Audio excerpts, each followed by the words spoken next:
Calon Bupati Karangasem I Gusti Ayuma Sumatri mengungkapkan ke depan Karangasem harus mendapatkan hak-haknya karena masih menjadi daerah termiskin di Bali, sehingga mampu membangun citranya dan bersaing dengan kabupaten lain. Lingkungan di Karangasem diakui memang perlu ditata lebih maksimal. Mengatasi kemiskinan seperti menjamurnya gepeng perlu mendapat perhatian khusus.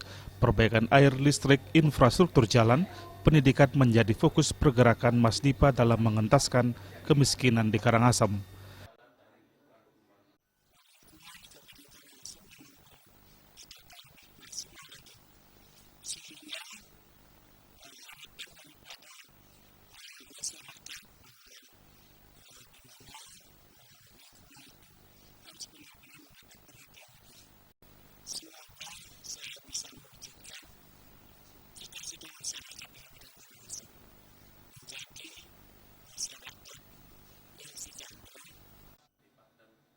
Sementara itu, calon wakil Bupati Ewen Artedipe mengatakan, dilihat dari struktur Bali, Karangasem merupakan hulu Bali yang perlu dijaga.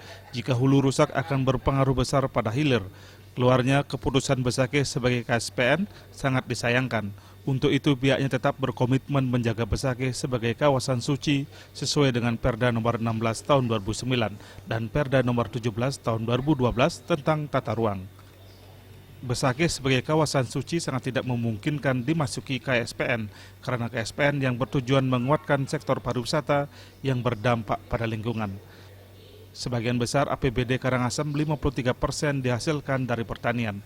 Namun demikian tidak menutup kemungkinan sektor pariwisata harus bersinergi dengan pertanian. Di samping itu, para petani juga harus dibekali teknologi tepat guna serta pendampingan oleh petugas penyuluh pertanian yang memiliki keahlian cukup.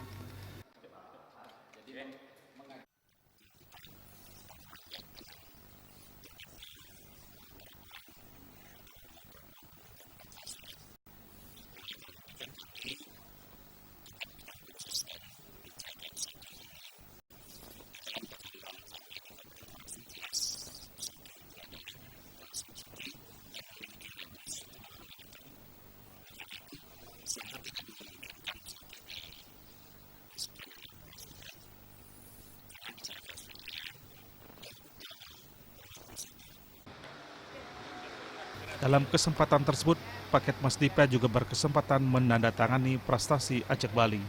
Reswantaro dan Made Riase Bali TV.